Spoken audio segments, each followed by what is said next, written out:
Olá, sejam muito bem-vindos ao nosso canal, A Bíblia e Eu. Eu sou o Pedro e eu vou acompanhar vocês na história de hoje. Vamos falar hoje sobre um assunto que eu particularmente gosto muito. Vamos falar sobre anjos. Mais precisamente sobre os Ofanim, os anjos mais misteriosos da Bíblia. No Antigo Testamento, os anjos são mencionados 108 vezes. O livro de Gênesis relata intervenções de anjos na vida de Abraão e Jacó. No livro de Êxodo, Moisés também encontra anjos durante o período de peregrinação no deserto. Ao todo, as palavras anjos ou anjo aparecem no livro da lei e nos escritos de Moisés 32 vezes. Gênesis 16, 7. Gênesis 18, 2. Êxodo 3, 2. Os anjos de Deus são apresentados nas Escrituras como as hostes dos céus. Eles são seres reais. Não são figuras míticas ou opiniões. São personalidades espirituais que têm um impacto físico. Assim como o mundo demoníaco, o mundo angelical também é oculto. Podemos não ser capazes de tocá-los, mas os anjos tocam as pessoas.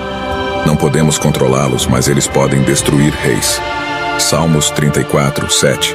Daniel 6, 22. Isso nos leva aos anjos mais misteriosos na Bíblia, os Ofanim. Mas o que são os Ofanim? O termo Ofanim em hebraico antigo refere-se a rodas. O singular é Ofan. Claro, rodas são mencionadas várias vezes no Antigo Testamento, e os Ofanim podem se referir a rodas normais em um carrinho ou um carro.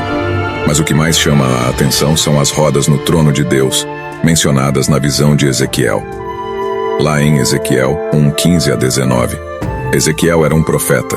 O nome Ezequiel significa Deus é forte ou Deus fortalece.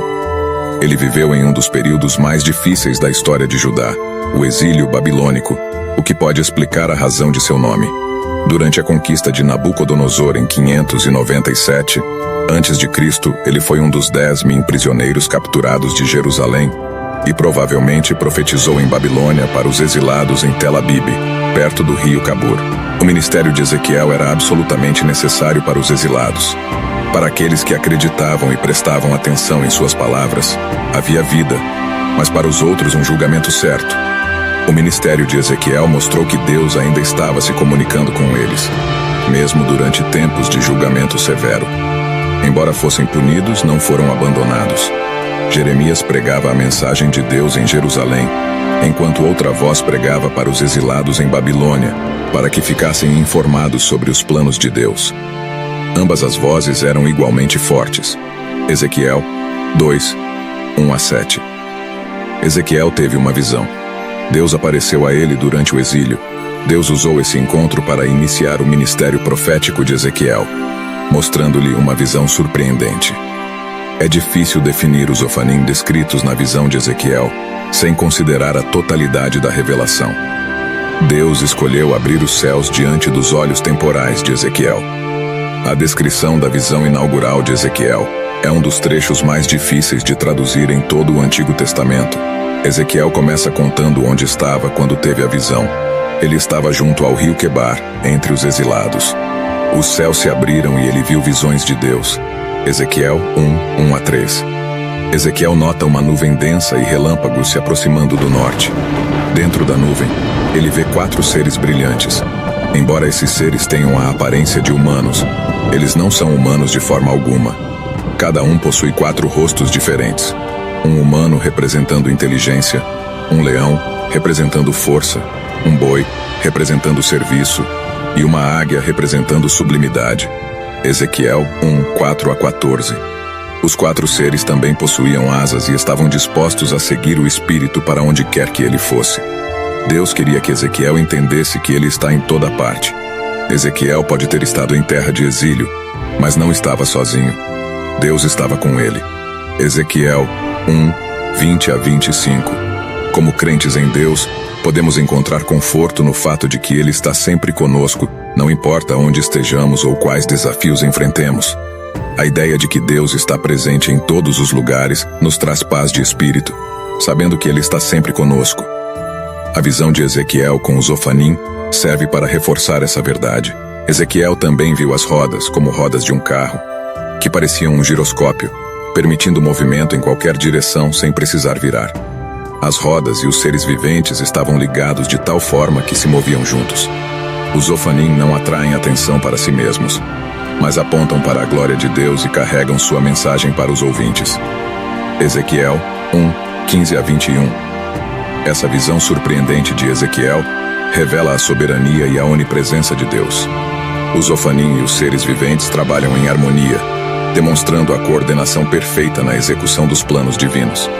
Assim como o ministério de Ezequiel foi essencial para os exilados em Babilônia, a visão dos Ofanim nos lembra que, não importa as circunstâncias, Deus está no controle e tem um plano para cada um de nós. Podemos não ver rodas com olhos físicos, mas podemos confiar que Deus é onipresente e onisciente, e Ele está sempre conosco, mesmo em meio às situações mais desafiadoras. Essa confiança e fé em Deus são reforçadas por outra passagem bíblica relevante. O Salmo 139, escrito por Davi, declara a onisciência e onipresença de Deus. Davi reconhece que não há lugar onde ele possa se esconder da presença de Deus. Salmo 139, 7-10. O versículo 14 do Salmo 139 também destaca como somos maravilhosamente criados por Deus, o que pode ser visto refletido na complexidade e perfeição dos seres viventes e das rodas na visão de Ezequiel.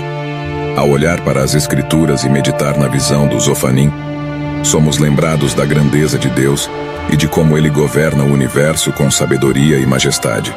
Sua presença constante em nossas vidas deve nos inspirar a confiar em seu plano, mesmo quando não compreendemos completamente.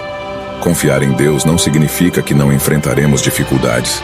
Ezequiel mesmo teve a tarefa difícil de profetizar ao povo rebelde de Israel, mas Deus o fortaleceu e lhe deu coragem para cumprir sua missão. Da mesma forma, podemos buscar força em Deus em nossos momentos de incerteza e confiar em sua presença constante em nossas vidas. As revelações no livro de Ezequiel, especialmente sobre os Ofanim, são um lembrete poderoso de que Deus é soberano e está ativamente envolvido em nossas vidas. Que possamos, como Ezequiel, confiar na soberania de Deus, mesmo em meio às circunstâncias mais desafiadoras, e que possamos buscar a Deus em nossos momentos de incerteza, confiando em sua presença constante em nossas vidas, deve nos inspirar a confiar em seu plano, mesmo quando não compreendemos completamente. Esta foi a história de hoje, espero que vocês tenham gostado. Eu gostei bastante, é um assunto muito interessante. E vocês que ouviram esta história de hoje sobre estes belos e poderosos Ofanim, gostaram da história? Deixem a opinião de vocês nos comentários e também compartilhe esta história com mais pessoas para que mais pessoas conheçam essa maravilhosa criação de Deus. Também se inscrevam no canal, curtam este vídeo e ativem o sininho das notificações para que vocês sejam avisados quando tiver história nova por aqui. Muito obrigado a cada um de vocês. Até a próxima. Abraço.